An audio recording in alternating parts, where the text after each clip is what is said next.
Welcome to the water rocket simulation.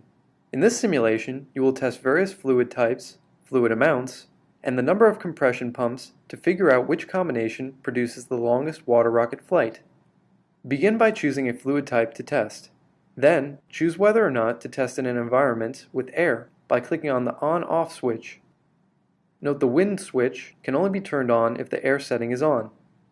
If you turn on the wind option, the anemometer at the top right will give you a readout of the wind direction and speed.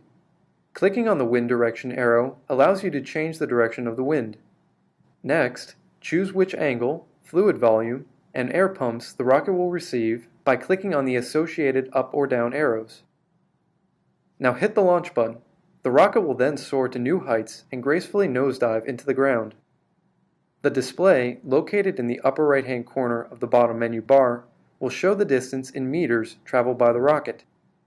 You can also estimate how far it went by counting the number of flags the rocket passed. The flags are distributed in 5-meter increments. Make sure to record the distance traveled by the rocket.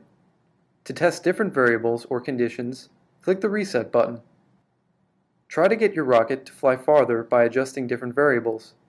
It's best to alter only one variable at a time to find out which combination produces the longest flight.